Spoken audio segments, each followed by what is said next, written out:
Olá, boa noite, tudo jóia?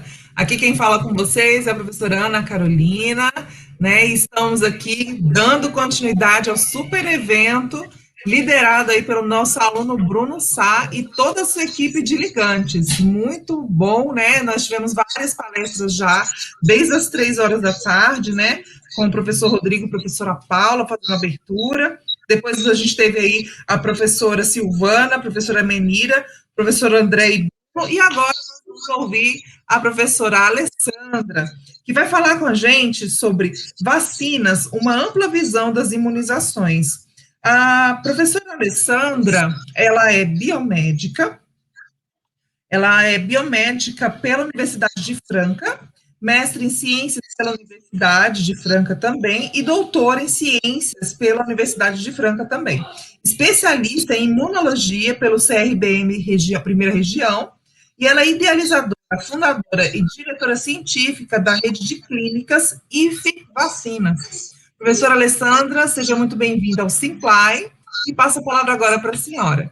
Para vocês aí que estão assistindo a gente, qualquer dúvida, digita no chat e a gente vai repassando as dúvidas aí ao final da palestra para a professora responder e interagir com vocês, tá bom? Professora Alessandra, a bola está contigo. Seja muito bem-vinda e muito obrigada pela sua presença.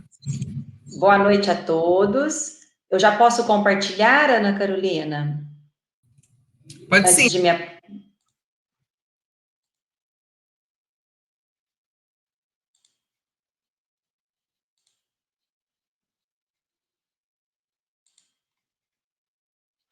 Boa noite a todos.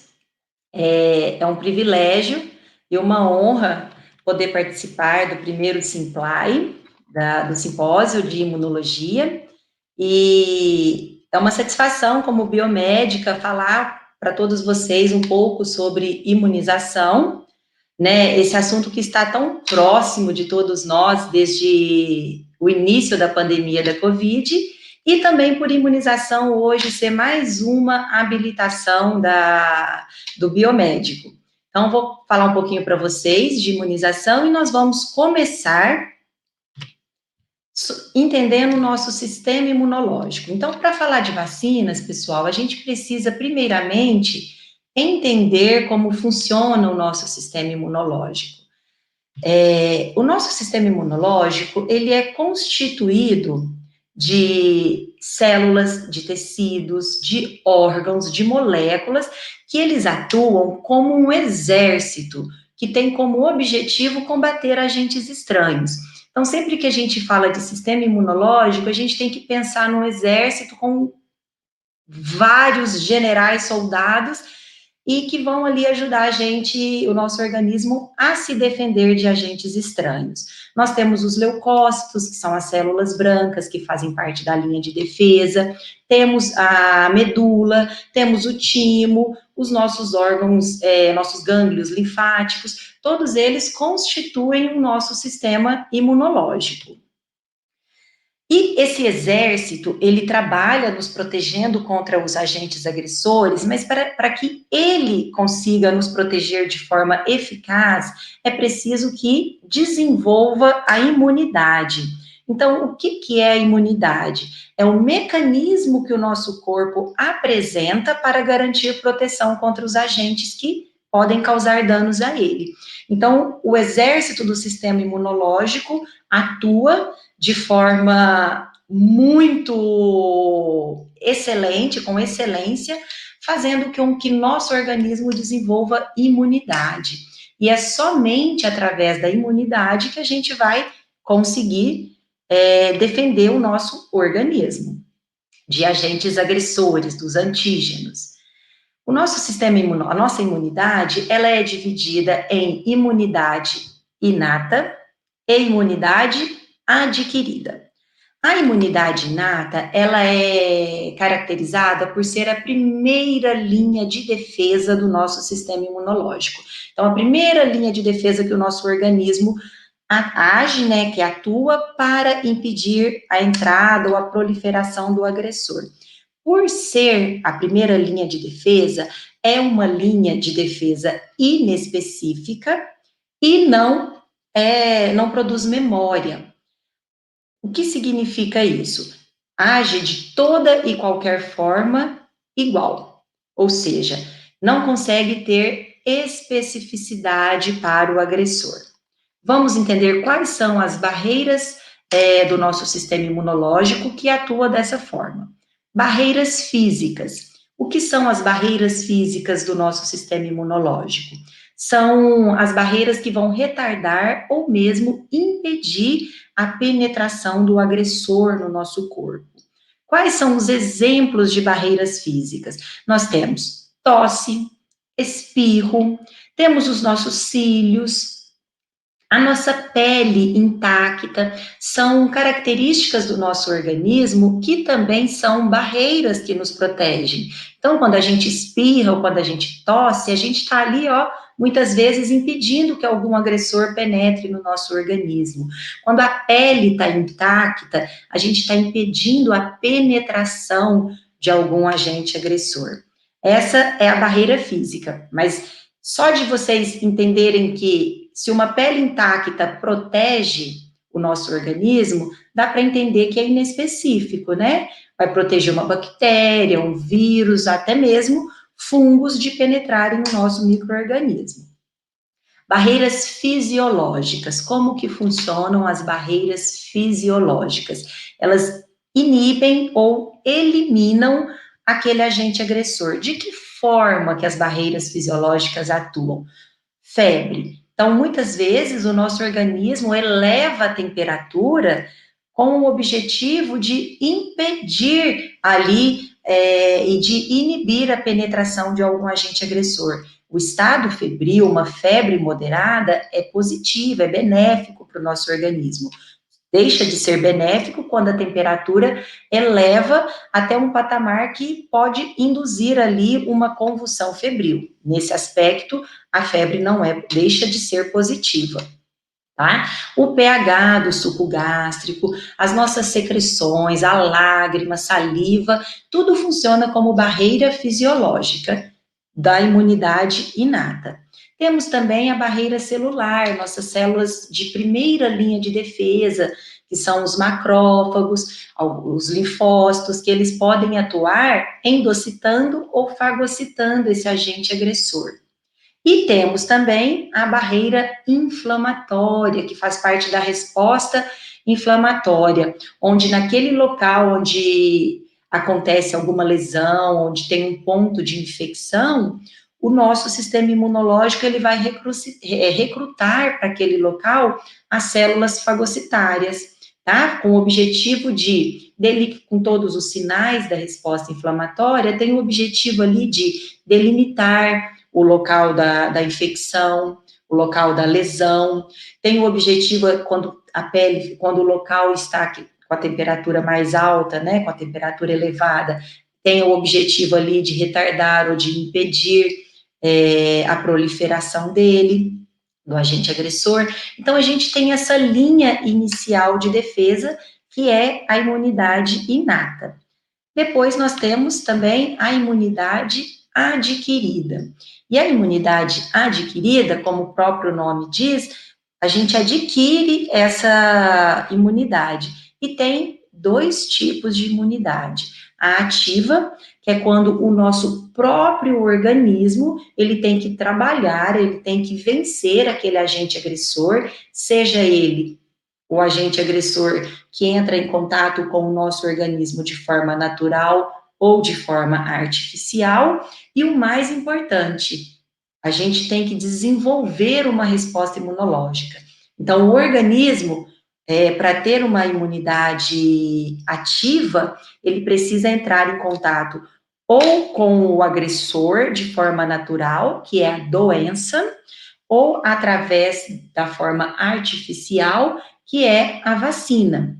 E a partir do momento que ele entra em contato com esse agressor, ele tem que trabalhar de forma eficaz e desenvolver uma resposta imunológica, certo? A outra imunidade adquirida que também podemos receber nesse caso, né, pelo fato dela ser passiva, é através do leite materno, quando a mãe transmite os anticorpos, transmite a proteção para o filho através da amamentação, e tem também a possibilidade de recebermos essa imunidade de forma artificial, que é quando a gente recebe os anticorpos monoclonais. Tem várias situações, por exemplo, uma gestante que entra em contato, uma gestante não vacinada que entra em contato com uma criança que está com varicela, que é a catapora.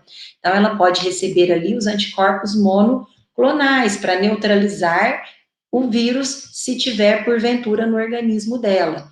Temos também os anticorpos anti-RH, no caso das gestantes RH negativo, e para se proteger do RH positivo. Qual é a diferença da imunidade ativa para a imunidade passiva? Na imunidade ativa, o nosso organismo desenvolve uma resposta imunológica. No caso da imunidade passiva, o nosso organismo ele não recebe, ele não desenvolve uma resposta imunológica, ele já recebe esse produto pronto, que são os anticorpos, certo? Ainda falando da imunidade adquirida, no caso da imunidade ativa, ela desenvolve duas barreiras, depois que a gente ou entra em contato com o micro-organismo, ou recebe a vacina e desenvolve uma resposta imunológica. A partir dessa resposta imunológica, o nosso sistema, né, de proteção, que é o sistema imunitário, ele vai desenvolver barreiras, e pode ser barreira humoral ou barreira celular. A barreira humoral é uma barreira que vai gerar uma resposta mediada pelos anticorpos. E os anticorpos, eles podem estar presentes no sangue, nas mucosas e nas secreções, certo? Os anticorpos, eles são produzidos pelos linfócitos B, e quando nós temos os anticorpos circulantes específicos para um agente agressor, quando o nosso organismo entra em contato no futuro, né, com esse agente agressor, os anticorpos têm memória e eles vão se ligar nos receptores deste agente agressor, no modelo de encaixe de chave-fechadura, e vai naquele momento neutralizar o agressor, vai impedir que ele cause, que ele induza ali, se instale e induza a doença no organismo, certo? E temos também a barreira celular, que já vai gerar uma resposta mediada pelos linfócitos T, e no caso dos linfócitos T, eles vão desenvolver, eles serão recrutados num contato futuro com o agressor e vai desenvolver uma resposta promovendo destruição, promovendo uma lise daquele agente agressor. Então, nós temos a resposta humoral, que é mediada pelos anticorpos, e a resposta celular, que é mediada pelos linfócitos T. Entendendo de forma muito resumida, né, de forma muito sucinta o sistema imunológico, a gente pode passar agora para as vacinas. E vacinas hoje é um tema tão falado, né? Eu acho que nunca a humanidade ficou tão próxima do desenvolvimento, das informações sobre vacinas. Mas existe um fato muito curioso que está acontecendo. É o momento em que mais se fala sobre vacinas, e no Brasil, desde o projeto do PNI, que é o Programa Nacional de Imunização, que é quando o Ministério da Saúde lançou o PNI, desde o lançamento do PNI, é o momento em que temos a menor cobertura vacinal de vacinas. O que significa isso? As pessoas estão muito preocupadas com a situação da Covid, que não é para menos, mas estão esquecendo de vacinar contra as outras doenças tão importantes quanto a proteção da Covid, que a gente já fala um pouquinho mais para frente. O que são as vacinas, então? As vacinas, elas são substâncias constituídas por agentes patógenos, que, no caso, são vírus ou bactérias que causam doenças, né, no indivíduo, e que eles são previamente atenuados. Até então, a gente tinha vacinas atenuadas e vacinas mortas, inativadas. Do ano passado para cá, nós temos também vacinas que têm parte do material genético, né, somente, e tem qual que é a função de uma vacina? Proteger o indivíduo das doenças que nela estão presentes, né, dos agressores que nela estão presentes. Então, as vacinas, elas são o meio mais seguro e eficaz de nos protegermos contra certas doenças infecciosas. Recapitulando, o que são vacinas? São substâncias constituídas por agentes patógenos que desenvolvem uma resposta no nosso organismo e faz com que o indivíduo esteja protegido sem ficar doente, certo?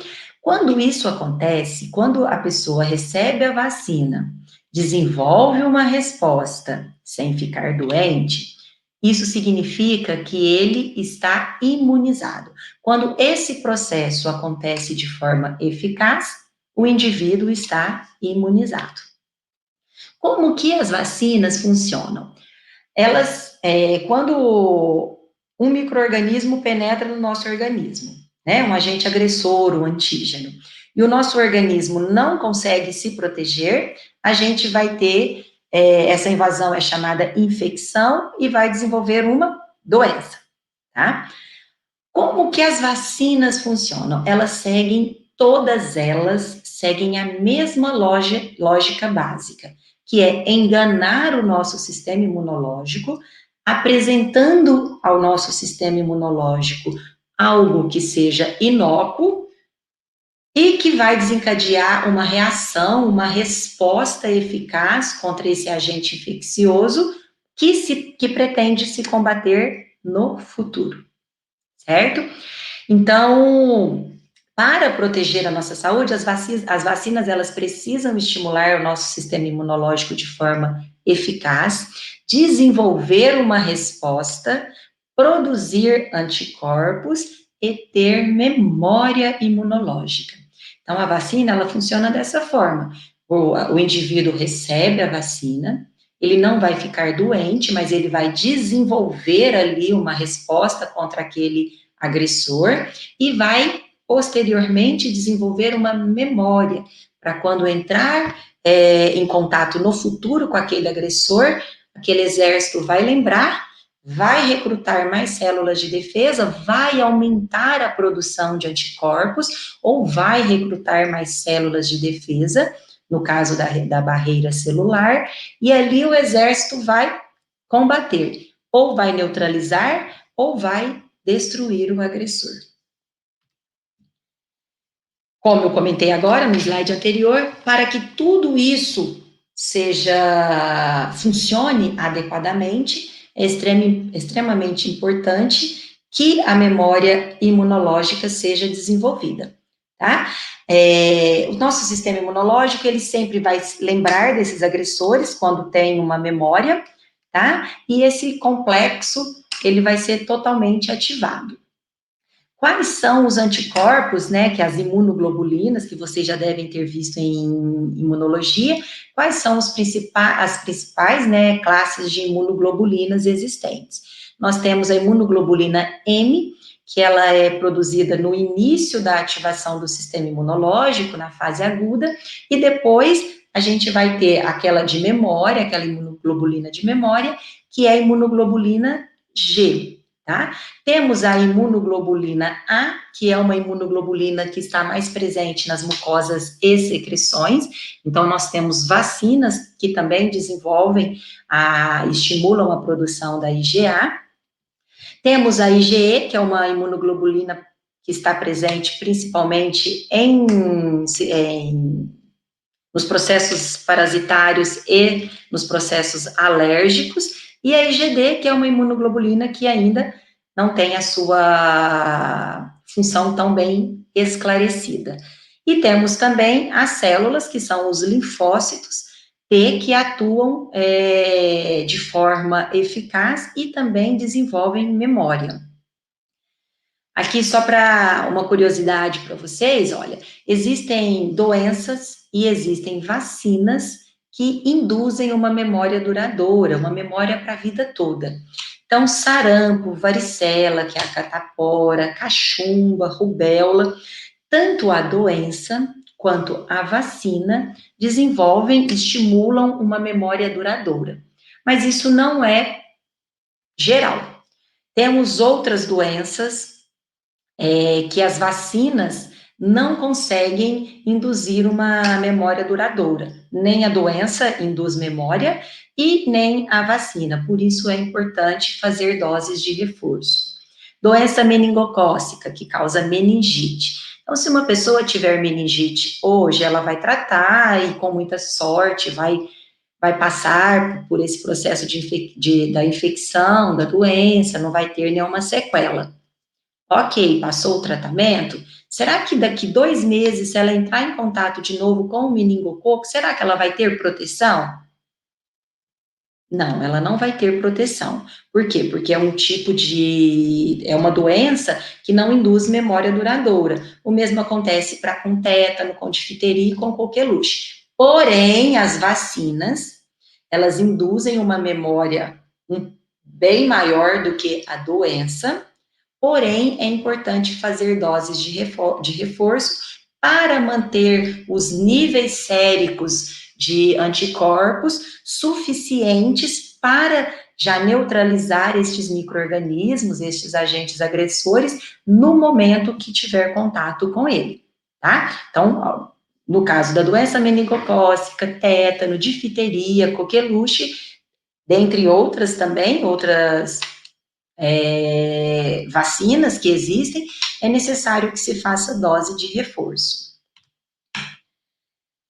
Desenvolvimento das vacinas. Vocês também já devem ter ouvido falar demais no desenvolvimento de vacinas agora neste momento, né? Que a gente tem visto várias vacinas de Covid serem desenvolvidas. Mas todas elas precisam passar pelas mesmas fases de desenvolvimento até que esteja disponível para o uso da população. Então, primeiramente, os pesquisadores, eles vão desenvolver ali uma fórmula para a vacina, que eles acreditam que aquela fórmula vai ser uma vacina realmente protetora. A partir do momento que tem a fórmula desenvolvida, eles vão, e os testes laboratoriais, né, in vitro desenvolvidos, eles vão para as fases de desenvolvimento em vivo, em ser humano. Então, essa vacina, na fase 1, a vacina é administrada num pequeno número de voluntários e tem por objetivo avaliar a segurança da vacina, confirmar se ela gera uma resposta imune e determinar a dosagem tanto de volume quanto esquema de doses. 1 dose, 2 doses, 3 doses e reforço, 2 doses e reforço. Então, é nesse primeiro momento que eles começam a entender como que a vacina vai funcionar. Passada a fase 1, vai para a fase 2.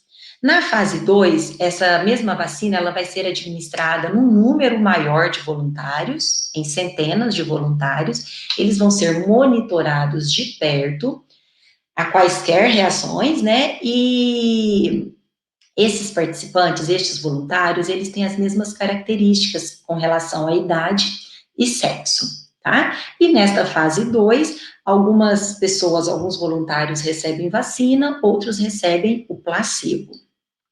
Passada a fase 2, o que é muito importante na fase 2? Porque quanto maior o número, né?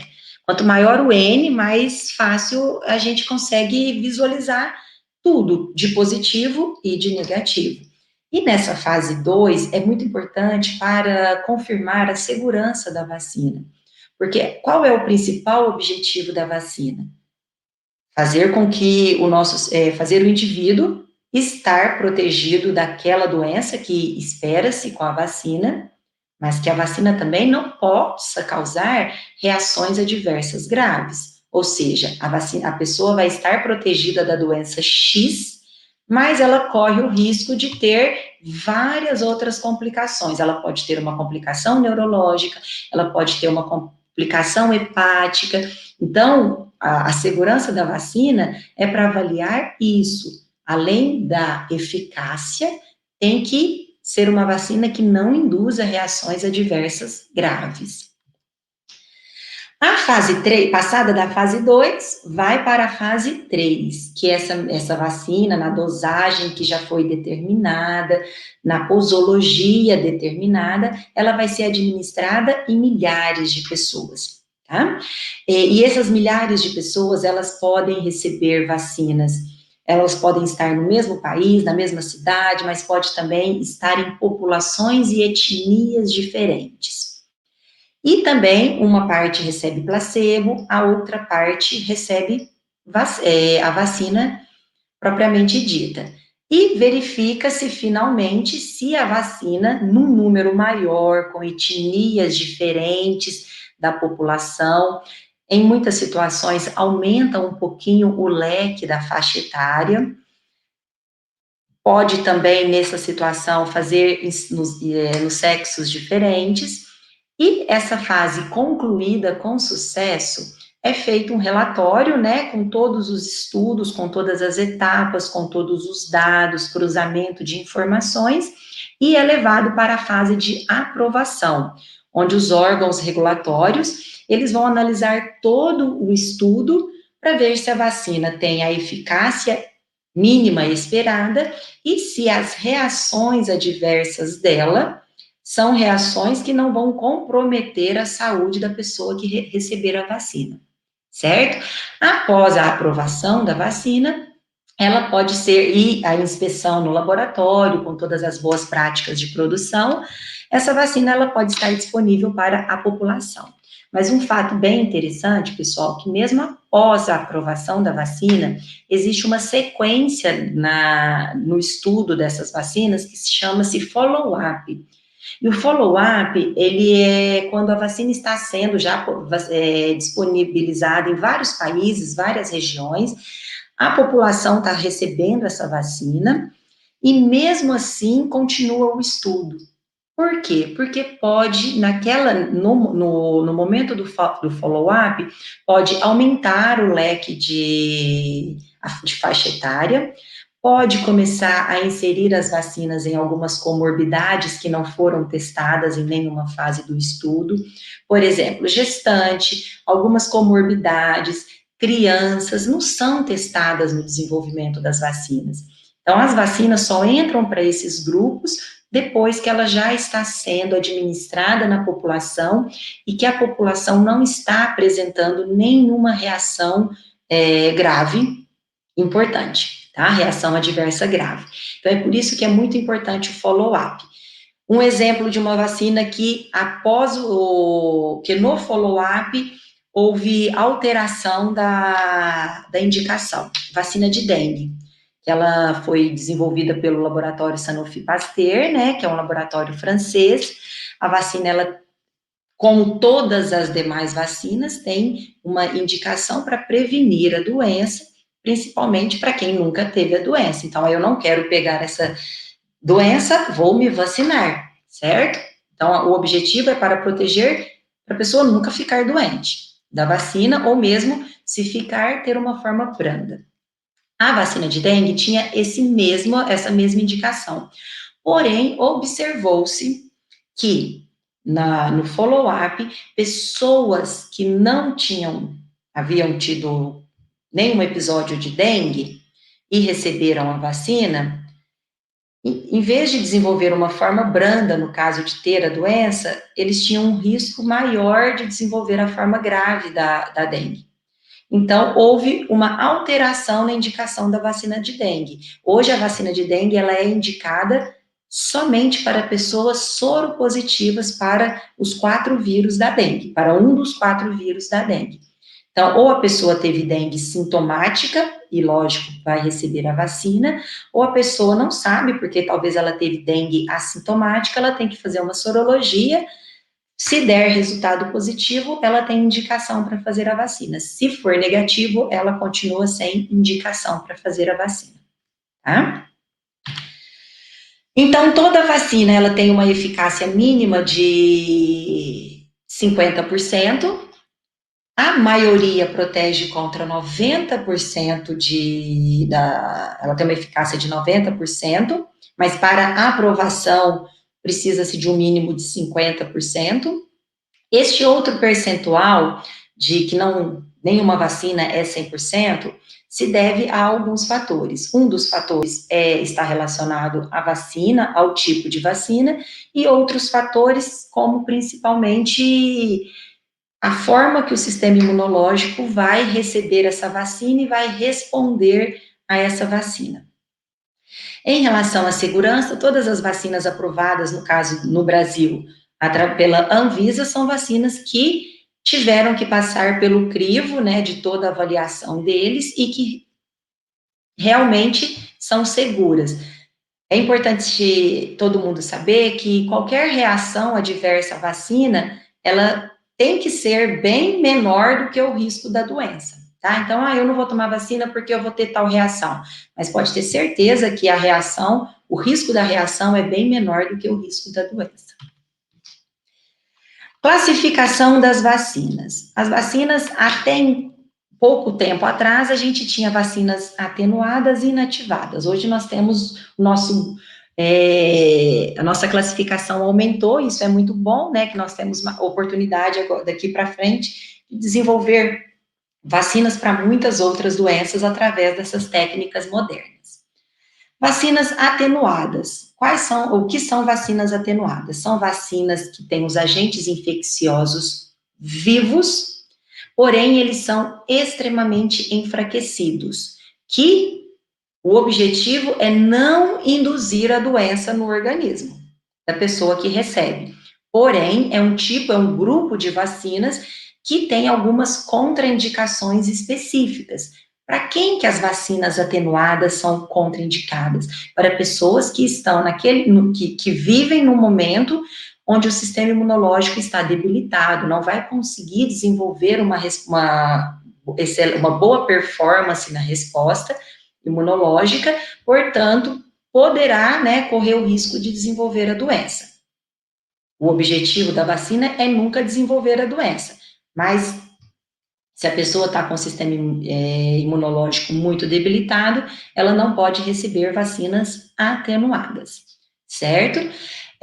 Quais são as vacinas atenuadas que nós temos disponível hoje? Nós temos a vacina de sarampo, cachumba, rubéola, febre amarela, a vacina de varicela, que é a catapora, a vacina de dengue, a vacina de herpes zoster, são vacinas atenuadas, tá? Vacinas inativadas. Esse grupo de vacinas inativadas, ele representa um grupo que tem várias vacinas diferentes, tá? Então, nós temos vacinas inativadas, que é quando o agente ele é morto, ou ele é alterado, ou somente tem uma parte dele. Qual é a principal característica da vacina inativada? Ela não imita uma doença, porque no caso da vacina atenuada, ela imita a doença, tá? Até, por exemplo, se a pessoa tomar vacina de sarampo, ela pode desenvolver ali no local da aplicação da vacina, ou mesmo pode ter tipo um sarampinho no corpo. Não significa que a pessoa esteja com sarampo, não é transmissível, mas é uma resposta imunológica àquela vacina. No caso da inativada, elas não enganam o sistema imunológico elas não imitam doença de forma alguma, elas enganam o sistema imunológico. Faz o nosso sistema imunológico acreditar que tem algum agressor, mas ele não tem risco nenhum de desenvolver a doença, tá? Vacinas inativadas é a nossa grande maioria. Então, nós temos vacinas de vírus vivos inativado. Por exemplo, a vacina de gripe, influenza. É uma vacina de vírus inteiro, desculpa, eu falei vírus vivo, me desculpe. É uma vacina de vírus inteiro inativado, certo? Então, é uma vacina que não tem risco nenhum de você desenvolver gripe. É uma vacina inativada, vírus inteiro inativado. Temos também vacinas de recombinação gênica, Temos vacina também que tem só uma parte da proteína daquele micro-organismo que é capaz de induzir a resposta imunológica. Todas elas são consideradas inativadas. E temos agora a última geração de vacinas, que é a vacina genética e a vacina vetorizada. A vacina genética é uma vacina onde somente tem só uma parte do material genético, e esse material genético, ele é normalmente acoplado, né, em uma cápsula de gordura, e ele, quando é apresentado para o nosso sistema imunológico, o nosso sistema imunológico reconhece aquele material genético, desenvolve ali uma resposta baseada no material genético que ele está sendo estimulado. Vetorizadas. As vacinas vetorizadas são vacinas que usam um carreador, um vetor. No caso, a gente hoje tem ouvido falar muito do adenovírus, que é só o esqueleto do adenovírus, uma vacina não replicante. Esse esqueleto do adenovírus vai carregar, vai transportar uma parte do material genético no caso do vírus da SARS-CoV-2, e vai apresentar para o nosso sistema imunológico. E a partir de então, tanto a genética quanto a vetorizada, a partir do momento que é apresentado para o nosso sistema imunológico, ele tem que fazer todo o serviço, ele tem que fazer todo o trabalho e desenvolver uma resposta imunológica. Conquistas em saúde pública. Adoro esse slide porque tem tudo a ver com o que eu trabalho, né? E estar em primeiro lugar é muito positivo. No final do século XX, o CDC, que é o órgão máximo em saúde pública dos Estados Unidos, ele publicou uma lista com as 10 maiores conquistas do país no campo de saúde pública, entre os anos de 1900 e 1999. Em primeiro lugar, ficou o campo das imunizações. Então, assim, imunização é uma conquista que não tem argumento para o tamanho da conquista que nós temos em saúde pública quando se fala de imunização. Mas não é somente imunização. É sabido que imunização mais água tratada pode aumentar cerca de 30 anos na expectativa de vida da população. E são dois investimentos em saúde pública que oferecem o melhor custo-efetividade para as nações. O que significa isso? É muito mais barato vacinar a população e oferecer água tratada e esgoto tratado, que é o saneamento básico, né, que faz parte ali, tem a água tratada, mas tão importante, a água tratada é tão importante quanto o tratamento de esgoto também. É muito mais barato vacinar a população e tratar a água do que o custo com o tratamento, com hospitalização e principalmente sequelas dessas doenças. Então, segundo a Organização Mundial de Saúde, estima-se que 2 a 3 milhões de mortes são evitadas por ano pela vacinação.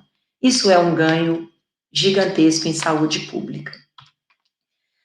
E para fatos não existe argumento, né? Então, quando a gente ouve os grupos anti-vacinas falando mal das vacinas, dos malefícios das vacinas, como que existe malefício onde uma vacina foi capaz de erradicar uma doença que matou milhões de pessoas no século XX, que é o caso da varíola? Será que é possível que tenhamos saudade da varíola?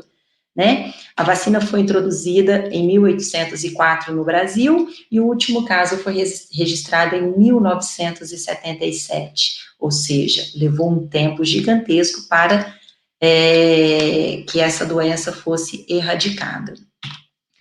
Ou então, será que tenhamos saudades das muletas? Eu acredito que não tenhamos saudades das muletas, né? A poliomielite, que é conhecida popularmente como paralisia infantil, o vírus da poliomielite é um vírus que compromete o sistema neurológico e acometeu milhões de pessoas por ano no mundo todo, Como que essa doença também foi controlada? Através da vacinação. Então, para fatos, não existe argumento. A vacina é, de fato, uma conquista gigantesca em saúde pública. E esse slide é muito interessante. Vocês aí que estão assistindo, será que vocês sabem que existe proteção para esse tanto de doença? Todas essas doenças são chamadas doenças imunopreveníveis, ou seja, são prevenidas através da vacinação. Então, nós temos proteção para BCG, que é a vacina BCG, que ela protege contra as formas graves da tuberculose. Temos a proteção para a hepatite B, para a polio, que é a paralisia infantil, IB, que é Hemófilos influenza B, um causador de meningite, rotavírus, que é um vírus que causa gastroenterite em recém-nascidos, principalmente em recém-nascidos, né, é mais grave em recém-nascidos, febre amarela, HPV, que é o papiloma vírus humano, eu vou falar para vocês em próximo slide, dengue, herpes zoster, conhecida como cobreiro, uma infecção que hoje é bem comum no adulto, acima de 50 anos, hepatite tipo A, difteria, tétano, coqueluche, sarampo, cachumba, rubéola, varicela, pneumococo, existem diferentes vacinas que protegem contra o pneumococo. Contra o meningococo, nós temos proteção para 5 sorotipos do meningococo, A, B, C, W, Y. Para a influenza, que é a gripe, raiva e febre tifoide. Então, nós temos hoje proteção para muitas doenças. E quando a gente ouve falar assim, eu não vou tomar vacina para essa doença, porque é uma doença que nem grave, não é?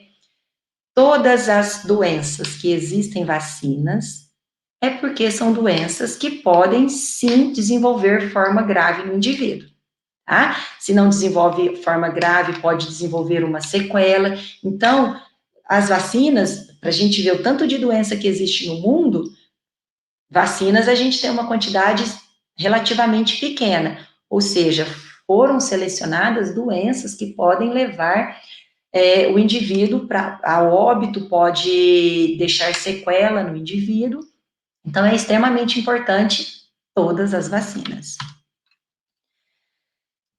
É muito comum, né, a gente ver calendário vacinal público, calendário vacinal privado, de clínicas privadas, de clínicas particulares. O calendário vacinal público é o calendário do PNI. O calendário do PNI, que é o Programa Nacional de Imunização, é um calendário muito robusto no Brasil. O PNI do Brasil é um sistema de vacinação muito reconhecido internacionalmente, temos que ter orgulho do nosso Programa Nacional de Imunização.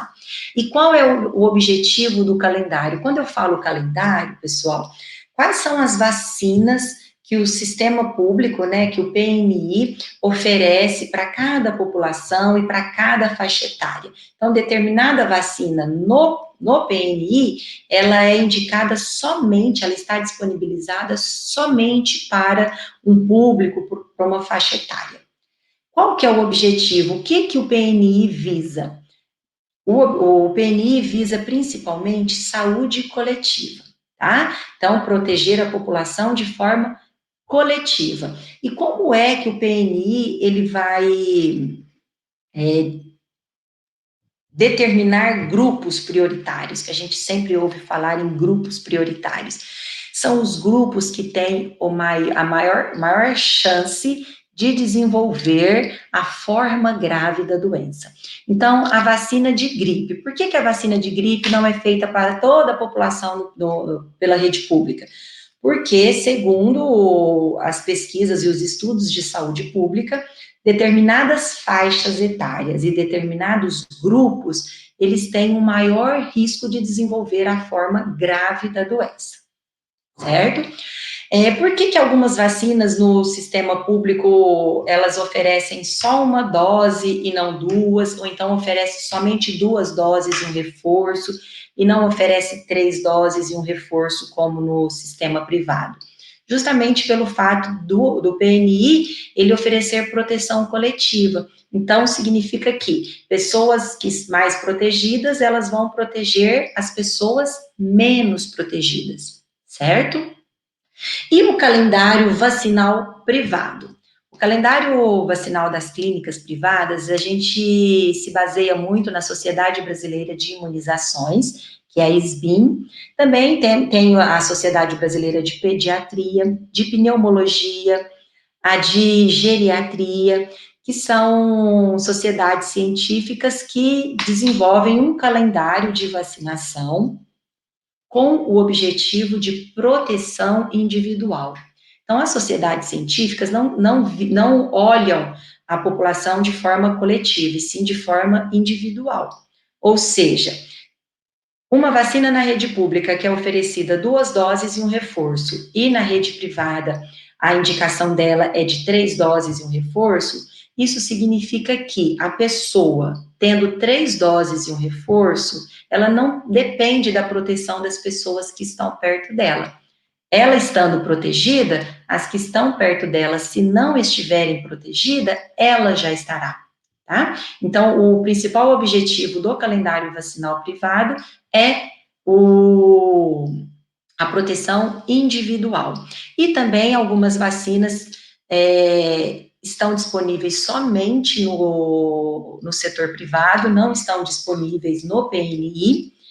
E uma outra diferença também que a gente observa, né, que existe, é que algumas vacinas do PNI têm uma proteção um pouco inferior comparada com as mesmas vacinas da rede privada. Um exemplo, a vacina de rotavírus que a rede pública oferece. Ela oferece uma vacina monovalente, que protege contra um sorotipo só do rotavírus, e ela oferece 2 doses da vacina. A vacina que está disponível na rede privada é uma vacina pentavalente, protege contra 5 sorotipos do rotavírus, e o esquema vacinal dela é de 3 doses. Vacina de pneumonia do bebezinho, da primovacinação. Na rede pública, é oferecida uma vacina pneumocócica 10 valente, que protege contra 10 sorotipos do pneumococo, num esquema vacinal de 2 doses e um reforço. No setor privado, o esquema de proteção do bebê nessa mesma faixa etária é com a vacina pneumocócica 13 valente, ou seja, tem uma proteção ampliada comparada com a que é oferecida no PNI, e o esquema vacinal é de 3 doses e um reforço, ou seja, recebe uma dose a mais. Então, existem essas diferenças, mas só para vocês entenderem, PNI, proteção coletiva, saúde coletiva, sociedades científicas, proteção individual. Existe também uma diferença de vacina acelular e vacina celular. Vacinas acelular são vacinas que estão disponíveis na rede privada, são vacinas que elas têm somente uma parte do micro-organismo que induz a resposta imunológica, e pelo fato de ter somente essa parte do micro-organismo, essa vacina tem como característica ser menos reatogênica, ou seja, tem uma chance menor de induzir reações pós-vacinais. As vacinas da rede pública são vacinas celulares, vacinas de célula inteira, ou seja, tem, além da parte do micro-organismo que induz a resposta imunológica, tem todo o micro-organismo, é ele inteiro. Consequentemente, é uma vacina mais reatogênica, tem uma chance maior da criança desenvolver febre, de ter dor local, algumas têm um choro persistente. Então, aquelas vacinas do bebê que a mãe fala, nossa, fiz a vacina no postinho, meu menino ficou com muita dor, chorou muito, teve choro persistente, teve febre muito alta. Isso normalmente é porque recebeu uma vacina de célula inteira, tá? Diferente de uma vacina acelular. Um exemplo aqui para vocês, ó. Tem algumas outras vacinas, mas eu dei esses exemplos aqui para vocês. Na rede particular, nós temos a hexavalente acelular, que faz no bebezinho, na primovacinação. Essa vacina hexavalente, ela é chamada hexavalente popularmente, mas o nome correto dela é sextupla. Por que sextupla? Porque ela protege contra 6 doenças em uma única vacina: difteria, tétano, coqueluche, hemófilos, pólio e hepatite B, certo? É uma vacina acelular, portanto, menos reatogênica. Na rede pública, no PNI, nós temos a vacina que chama Pentabrasil, uma vacina de célula inteira. Ela tem difteria, tétano, coqueluche, hemófilos e hepatite B. É uma vacina de célula inteira que pode dar mais reação no bebê. Todos esses slides, está faltando o T do difteria. Uma outra vacina que a gente tem é a DTPA acelular, né? O Azinho aqui é de acelular. Difteria, tétano e coqueluche, é uma vacina que ela é feita no reforço de 9 anos da criança e depois a cada 10 anos por toda a vida. Ou seja, difteria, tétano e coqueluche, a gente precisa de reforço a cada 10 anos para manter os níveis de anticorpos suficientes no nosso organismo. Na rede pública tem difteria, tétano e coqueluche, porém de célula inteira. Uma vacina que pode dar mais dor local, pode induzir um estado febril um pouquinho mais importante. Então, essas são algumas diferenças. Temos também vacina combinada e vacina polivalente. Vacina combinada é uma vacina que protege contra mais de uma doença na mesma vacina, ou seja, ela pode proteger contra 3 doenças diferentes na mesma vacina, 4 doenças diferentes na mesma vacina, 5 doenças diferentes na mesma vacina. Isso é uma vacina combinada. Vacina polivalente é uma vacina que protege contra diferentes sorogrupos, diferentes sorotipos do mesmo agente agressor, tá? Temos exemplo aqui. Vacina tetraviral. É uma vacina que ela protege contra sarampo, cachumba, rubéola e varicela. Ela protege contra 4 doenças diferentes na mesma vacina, na mesma picadinha. Se é certo? Isso é uma vacina combinada. Temos aqui o exemplo da vacina HPV quadrivalente. É uma vacina que protege contra 4 sorogrupos diferentes do mesmo HPV, do mesmo vírus. Então, o que é HPV? É o papiloma vírus humano, que vai causar na mulher o câncer de colo de útero, vagina, vulva, uretra, ânus e orofaringe, na garganta. No homem, é uma vacina que vai proteger o câncer de pênis, de uretra, ânus e da orofaringe também, tá? Então, é uma vacina indicada para meninos, meninas, homens e mulheres, e ela protege contra os principais sorotipos do vírus HPV. É uma vacina polivalente. Apresentação das vacinas. Então, as vacinas, elas existem, eu poderia ficar aqui um tempão, né? A gente poderia falar um tempão de calendário, das características das vacinas, mas para vocês entenderem que existem proteções para as mesmas doenças, mas com vacinas diferentes, tá? Então, vacina pneumocócica. Na rede pública tem a vacina pneumocócica 10-valente na primovacinação, certo? Na rede privada, a gente tem a pneumo 13V, que tem uma proteção ampliada, mas que em algumas situações no CRIE, que é o Centro de Referência em Imunobiológicos Especiais, pode ter a vacina pneumocócica 13-valente. Ela não é indicada no PNI, no calendário, somente em situações especiais. O mesmo ocorre com a pneumocócica 23-valente, que ela tem ela disponível na rede privada e ela está disponível no CRI em situações especiais. A vacina de rotavírus, na rede pública, é uma vacina que protege contra um sorotipo, no setor privado, protege contra 5 sorotipos. A meningocócica, que protege contra meningite. A rede pública oferece a primovacinação, que é a vacinação dos bebês com a meningocócica C.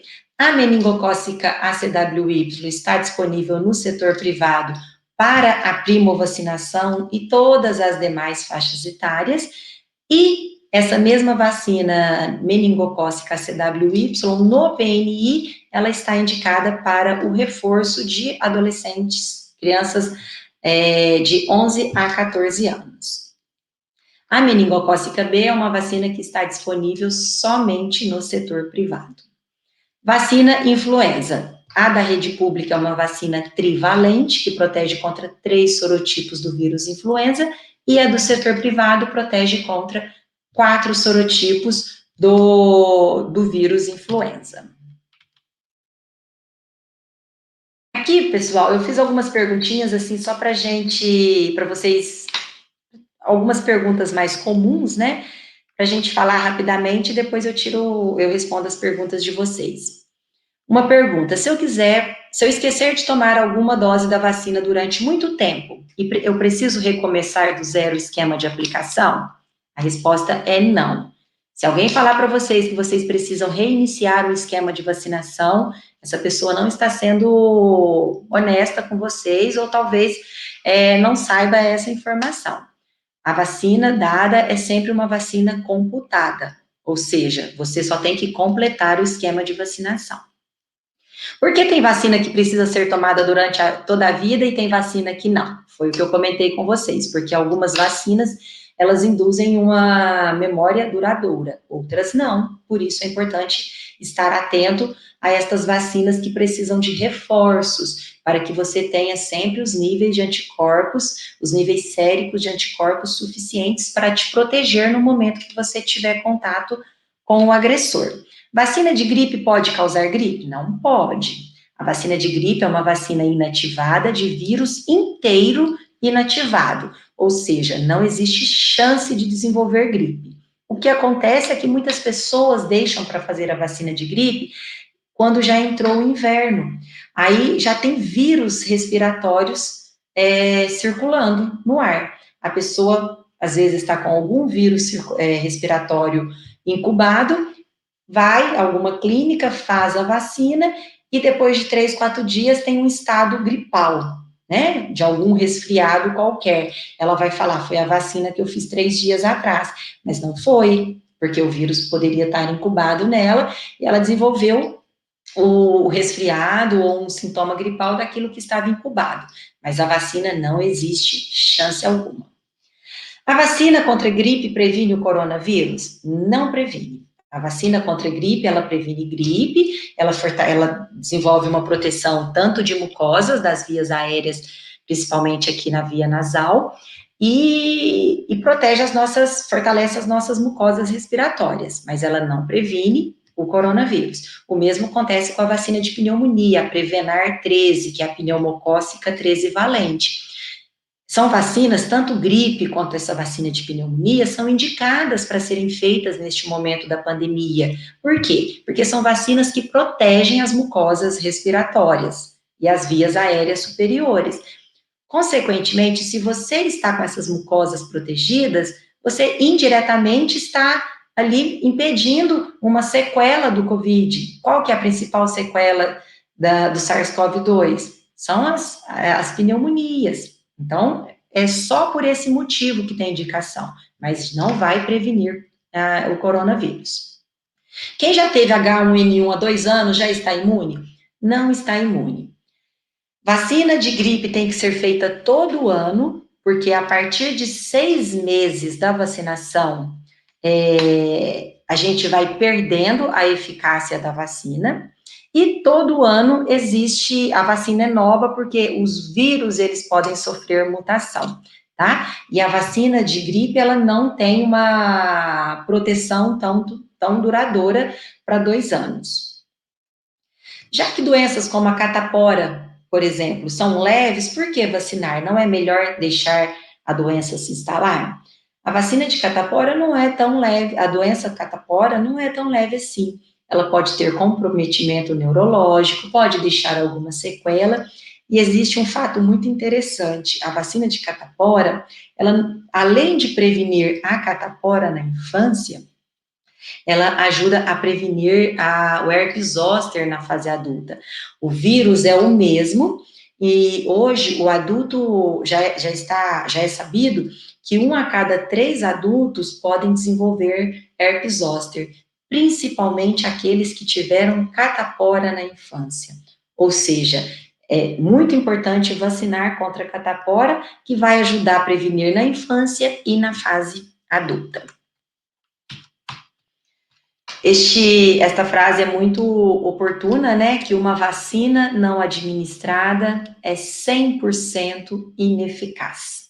Ou seja, é importantíssimo que a conscientização de toda a população para vacinar.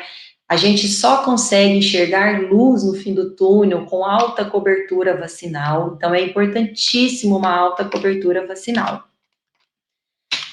Vou responder algumas perguntas agora no tempo que a gente vai ter, né?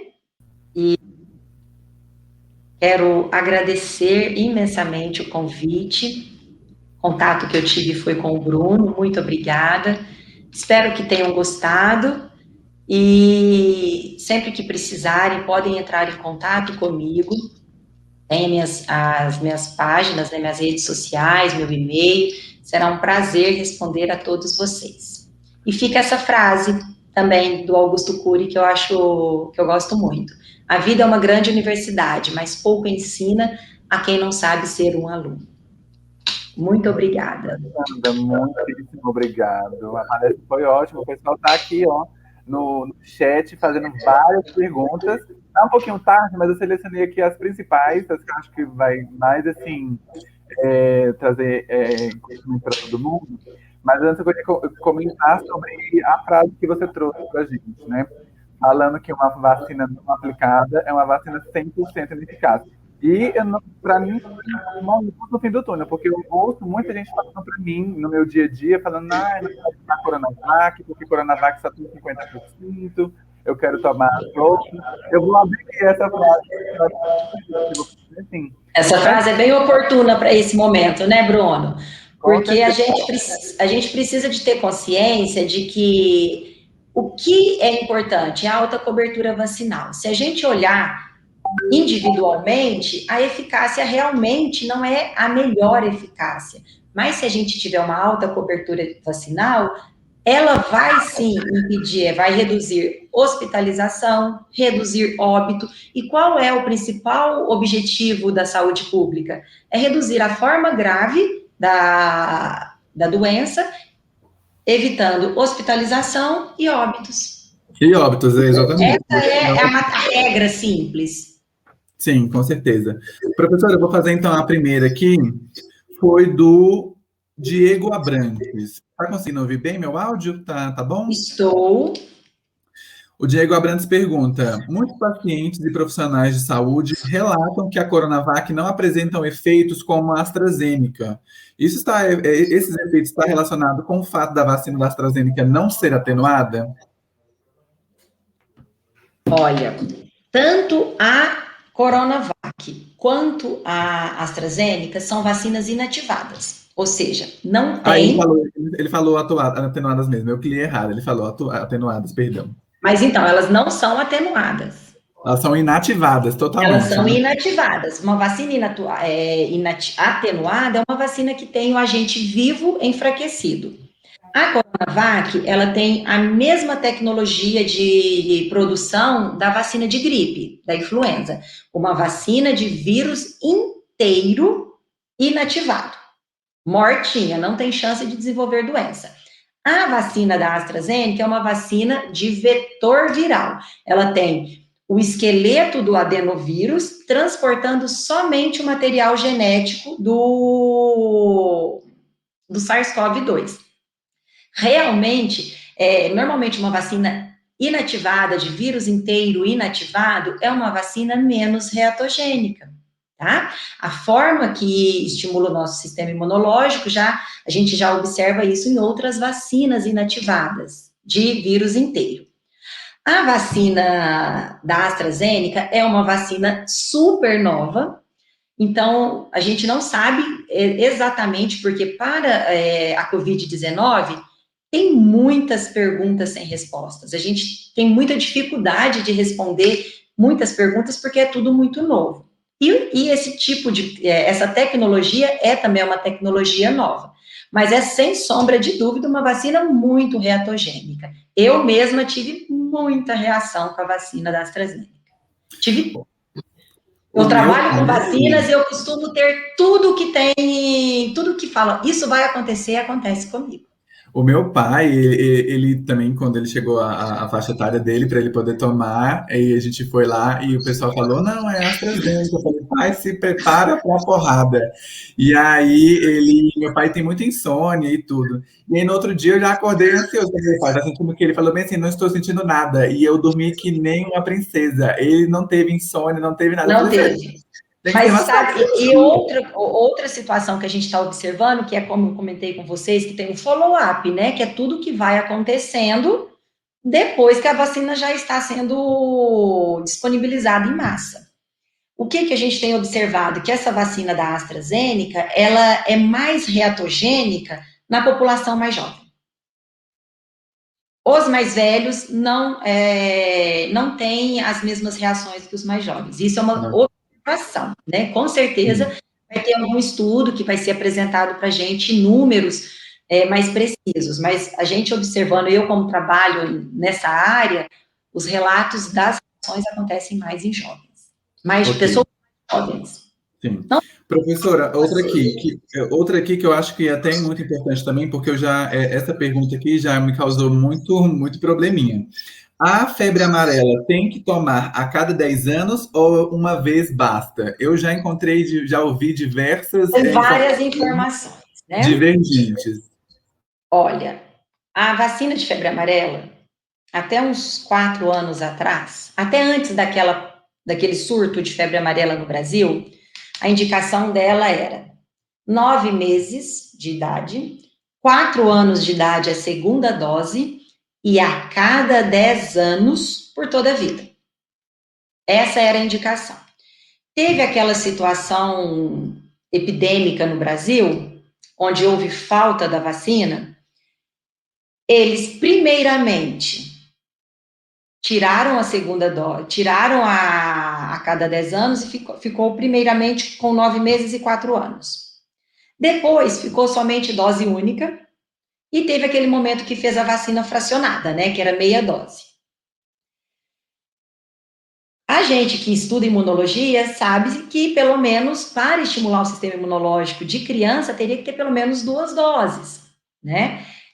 O ano passado, essa vacina voltou para o calendário. Uma dose aos 9 meses e uma segunda dose aos 4 anos.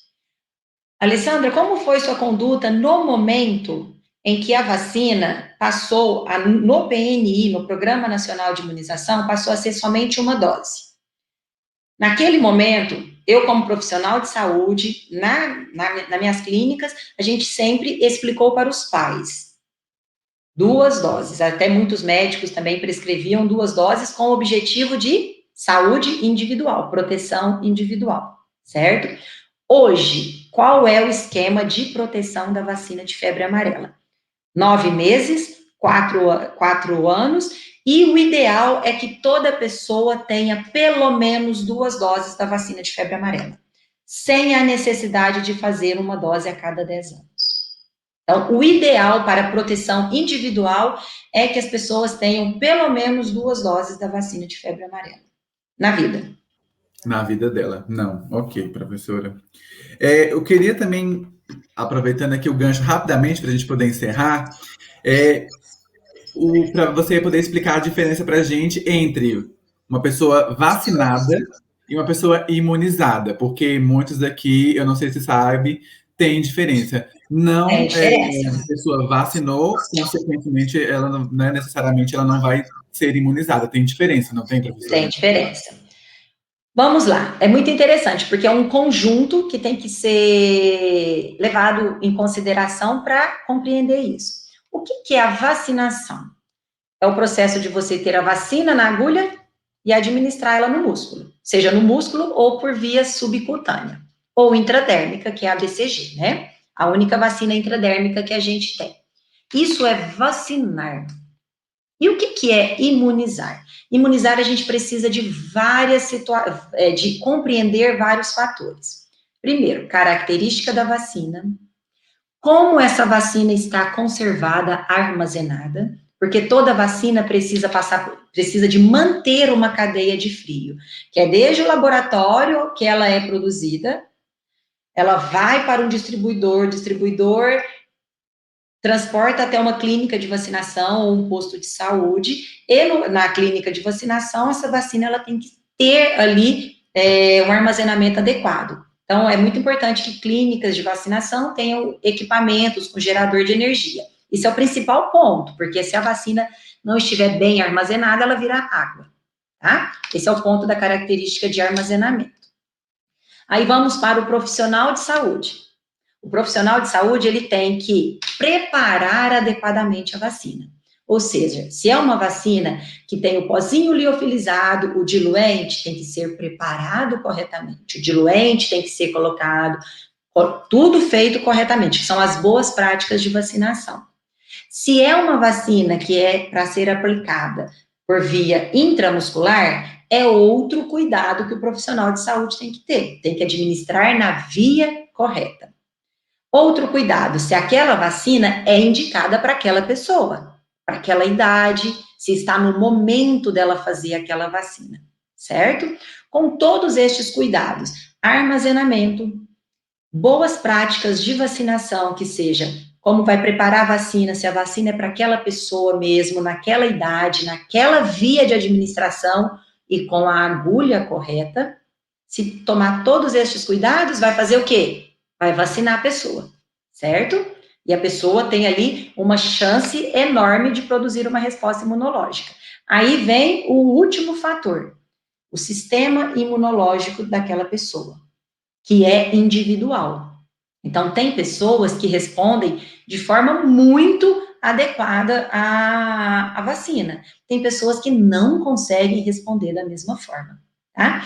Mas quando tudo isso é levado em consideração, todos estes fatores, cadeia de frio, boas práticas de vacinação, fez tudo correto na pessoa e o sistema imunológico dela está respondendo de forma eficaz, essa pessoa está vacinada e vai desenvolver ali o processo de imunização para estar imunizado. E a pessoa só está imunizada quando ela tem memória imunológica para aquela vacina que ela recebeu, tá? Porque é através da memória imunológica que a pessoa está vacinada. Vai saber se ela está vacinada, ou seja, se ela tem ali anticorpos de memória e células de memória, ela está imunizada. Ela está imunizada. O Aurélio falando, pelo amor de Deus, não encerra, porque tá muito bom. E realmente o papo tá muito gostoso. Por mim, a gente passaria a noite falando de imunologia. Por mim, Vamos é maravilhoso. falar.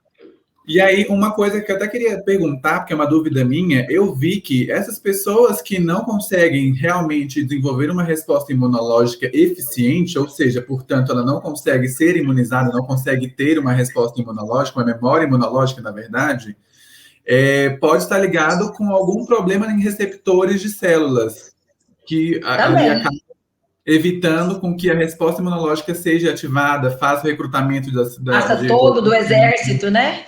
Todo aquele exército, né? E aí que entra o grande benefício da cobertura vacinal. Vacinar e imunizar aquelas pessoas que conseguem gerar resposta imunológica para poder proteger aqueles que não conseguem. Quem não gera. Exatamente. Que é chamada proteção de rebanho, tá? Exato. Então, a proteção de rebanho. Então, a cobertura vacinal, ela é importante. Assim, a gente não pode pensar na possibilidade de recusa vacinal, né? Porque, além da gente estar protegendo a si própria, a gente está beneficiando o outro. Existe coisa melhor na vida do que a gente poder oferecer um benefício ao outro? Não né? existe. A vacina de hepatite B, que é uma vacina para nós, profissionais de saúde, extremamente indicada, é uma vacina muito comum da gente observar maus respondedores. Tá? Então, existem muitas situações onde a pessoa recebe a vacina de hepatite B, faz a sorologia e não consegue soro converter. Existe essa situação. Quando a pessoa não soro converte, realmente ela é considerada mau respondedor. E aí vem a proteção de rebanho. Mas a proteção individual não vai ajudá-la. Não. E aí é que as Se tiver um pessoas... acidente com um pérfuro cortante contaminado, ali a proteção de rebanho não vai ajudá-la. Não vai ajudar. E aí eu acho que é onde que as pessoas têm que entender que realmente não é uma questão, não, eu não vou querer, é uma decisão minha. Acaba que A vai sua impactar decisão em prejudica todos. o outro. Exatamente, acaba que vai impactar em todos. Uma outra pergunta aqui que eu quero fazer também, doutora. Muita gente me pergunta, a vacina da Covid fala-se o tempo todo que ela não evita a infecção, mas que ela previne hospitalização e óbito, que já é excelente, né? Graças a Deus já é excelente. Mas ela não previne a infecção justamente porque ela não é capaz de produzir IgA, não é isso? Essa vacina ela não produz IgA. Ah, esse moço gosta de imuno, hein? Não, eu tô te falando que eu adoro, eu estudo imuno. Exatamente isso. Qual que é o grande benefício da vacina de gripe, da influenza? Ela protege as mucosas, principalmente a nasal, onde ela desenvolve IgA, e a IgA está presente aqui. Então, quando você entra em contato com o vírus influenza ele já é neutralizado aqui. Então, você não tem a infecção. Infecção é quando você entra em contato com o agente agressor, entendeu? A doença é quando você desenvolve, quando ele instala e desenvolve, certo? Sim. Então, a vacina de influenza é muito interessante por isso, e ela desenvolve uma proteção de mucosa. Até por isso que a memória dela não é duradoura, porque proteção de mucosa não é duradoura. Duradoura. A vacina de Covid, até o momento, as vacinas disponíveis, elas não impedem a infecção. Você pode, por isso que toda pessoa vacinada é um potencial transmissor também. Porque você entra em contato, mesmo estando vacinado, você entra em contato com o vírus nas vias aéreas superiores e você pode transmitir. Porque tem a proteção ali de mucosa. E é exatamente isso. Sim. Agora, para a gente poder realmente finalizar, a última coisa. Um adendo que eu ouvi pessoas falando aqui, meu pai mesmo foi uma pessoa que perguntou para mim, bem assim, porque quando a gente, né, é a única pessoa da família que estuda saúde, todo mundo acha que a gente sabe de tudo. Então, sempre todo mundo vem me perguntar, mas principalmente meu pai falando assim, agora que eu estou vacinado, eu posso andar sem máscara? E eu falei bem assim, pai, pelo meu entendimento, eu quero levar isso até todo mundo aqui, para todo mundo ouvir, para que todo mundo possa replicar e também ver a sua resposta, se está correto o que eu transmiti. É que a questão, talvez, não seja se ele está imunizado, mas a questão é de prevenir que nós tenhamos novas variantes, não é isso? Porque como a gente não consegue evitar a infecção com a vacina, mas a gente Quanto pode... mais organismo o vírus encontrar, maior a chance dele se mutar, né? Porque o vírus está se mutando o tempo todo. Exatamente. Ele se muta o tempo todo, então, e pode... cada mutação, tem mutação que é inócua, né? Mutação que não vai causar nenhum problema, mas tem as deletérias. As mutações que, por exemplo, a Delta, a Gama, que estão aqui presentemente, né, com a gente. E isso pode até fazer com que a cobertura que a gente tem até atualmente, agora com as vacinas, possa ser perdida, porque dependendo da mutação, a vacina não pode funcionar, né? Nessa nova mutação. Respondeu muito bem.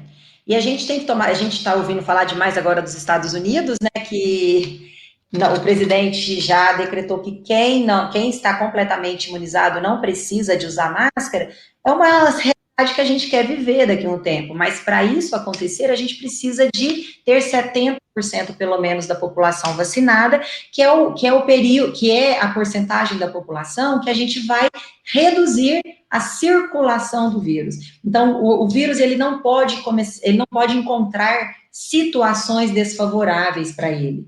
Porque cada vez que ele encontra um organismo que é considerado tipo um organismo vacinado, para ele é um organismo desfavorável. Ele vai querer encontrar uma forma de sobreviver naquele organismo, que é onde vem a mutação. Exatamente. E a gente está com a cobertura bem baixa, né? Eu vi no jornal que a gente está... A cobertura de quem tem as 2 doses, se eu não me engano, está ali em torno de 11%. 11%, isso. Mas, assim, a gente vai estar evoluindo bem, eu confio no PNI, a gente tem uma performance e uma expertise de vacinação, mesmo em regiões mais remotas, que é exemplo para o mundo todo. Então, agora que a gente começou a receber mais vacinas, eu tenho certeza que rapidamente a gente vai ter a população vacinada e a gente precisa de que essa população vacine.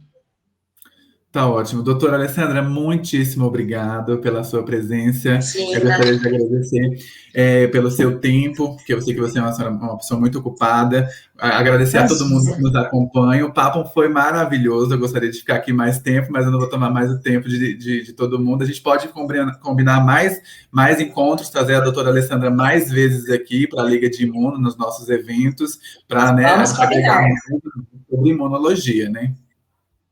Foi ótimo, Bruno. Você é uma simpatia. Parabéns pela organização do evento. Foi tudo muito bem organizado. Parabéns. Parabéns aos alunos que estão participando. A gente está vivendo um momento difícil, né, de pandemia, tudo online. É bem melhor estar pessoalmente conversando, debatendo, mas a gente não pode deixar a peteca cair. Então, a gente tem que encontrar meios de fazer acontecer, mesmo nas situações adversas. E parabéns a todos vocês que participaram, muito obrigada, Bruna, a todos os envolvidos na Liga da Imunologia, e contem comigo sempre, o que eu puder contribuir vai ser um prazer enorme. Eu que agradeço, gente, muito obrigado, uma boa noite para todo mundo, e a gente se encontra amanhã, no segundo dia, a gente inicia amanhã às 17 horas, falando com a professora Ana Carolina, que fez a apresentação da doutora Alessandra. A gente vai falar sobre diferentes tipos de sensibilidade, de imunoensaios, para poder fazer o diagnóstico de Covid, porque é um tema muito importante, né, professora Alessandra? A sensibilidade dos imunoensaios, ela é muito importante na hora da avaliação, se o paciente vai, na hora da interpretação, se o paciente está infectado ou não, para evitar ali um falso positivo. E a gente Exatamente, interessante o tema. Muito interessante. Então, muito obrigado, doutora Alessandra, que todo mundo que está aqui. Um Fiquem beijo. com Deus. Tchau, boa noite.